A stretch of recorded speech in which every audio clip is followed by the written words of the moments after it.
which has come up in my own research, and it relates to the fact that many people consider it a bid'ah to go into congregation and pray the Qiyam al-Layl. And this started in the Khalifa of Umar radiallahu anhu, may Allah be pleased with him. Could you comment on this?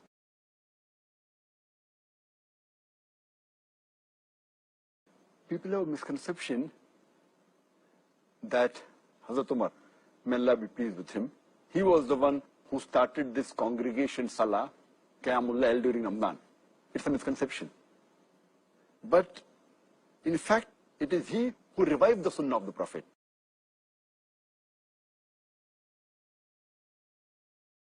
As I mentioned earlier, in the hadith of Sahih Bukhari, volume number 3, in the book of Taraweeh, hadith number 2012, that the Prophet was the person who offered Qiyamul Layl. People joined him in congregation and he allowed it. Then later on, next night, the whole mosque was filled. And third night, it was overflowing. And fourth night, didn't come out purposely. From this hadith, we come to know that it was the Prophet who started this. And the Sunnah of the Prophet. But at the time of Hazrat Abu Bakr, may Allah be pleased with him, there were hardly any people who prayed that. Even in the starting of the caliphate of Hazrat Umar, it was the same thing, may Allah be pleased with him. It's further mentioned in the hadith of Sahih Bukhari, volume number 3, in the book of Taraweeh, hadith number 2010. The Sahaba says that he was walking along with Hazrat Umar, one of the mosques, may Allah be pleased with him, and he finds that people were praying individually. And some people were praying in a small group. So Hazrat Umar, may Allah be pleased with him, he gathered all the people and he said, let's make one Jama'ah. And he appointed Ubay ibn Ka'b, may Allah be pleased with him, to lead the Salah. And everyone prayed behind him. And later on, when he comes back after a few nights, he finds that people are praying in one congregation. And then he comments, it is preferable to pray when the people are sleeping than what they are praying now. Because, you know, they prayed immediately after Isha Salah, as I mentioned earlier.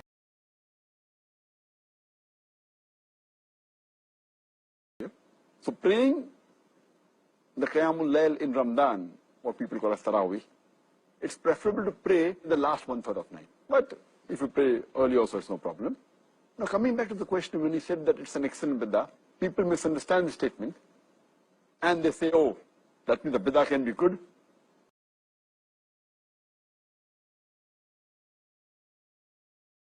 Bid'ah is normally in the Sharia, means an innovation in the religion. But here, Hazrat Umar, may Allah be pleased with him, he never used it as a bid'ah in the religion. There's nothing like bid'ah which is good. You know, because it's mentioned in the hadith of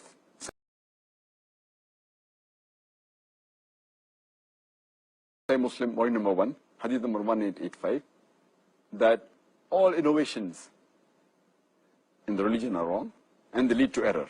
And other hadith says that all innovations lead to hellfire. So all innovations are wrong. Now based on this hadith, when Umar, may Allah be pleased with him, said that it's an excellent bid'ah, so people normally say the bid'ah can be good and can be bad, good bid'ah is allowed. So what he really meant here was bid'ah in the linguistic term, not bid'ah in the religion.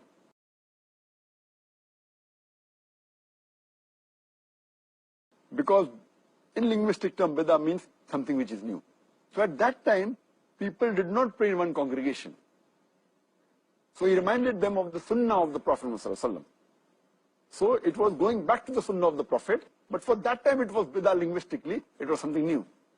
So it doesn't mean that Hazrat Umar, may Allah be pleased with him, he innovated something in the religion. He took the people back to the Sunnah of the Prophet.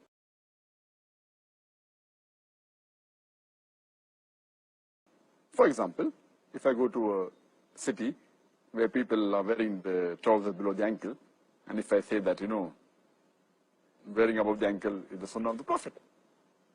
But it's a bid'ah for that time, because people, it's new for them. They don't know about it. So it's bid'ah for that time, but it's going back to the Sunnah of the Prophet, wearing the trouser above the ankle. So people misunderstand the statement of Umar, may Allah be pleased with him, talking about new for that time and for that place and for the people. But actually, it is going back to the Prophet. So it is not what Hazrat Umar, may Allah be pleased with him, he innovated it. He told the people that this is what the Prophet did. And there are several such examples. Many Muslims, you know, temporary marriage done by some groups of Muslims. The Prophet had prohibited that. Hazrat Umar, may Allah be pleased with him, he knew about it. So during the 7th Hijri of Tabuk, he said it is wrong. So people think he imposed it. But he knew the Prophet said it was haram, the temporary marriage. You know, it's called as muta. So just because he implemented the sunnah, which very few people knew at that time, and he was there when the Prophet said that muta, temporary marriage, is haram, people think that he brought it into the deen. It's going back the sunnah of the Prophet. Hope that clarifies.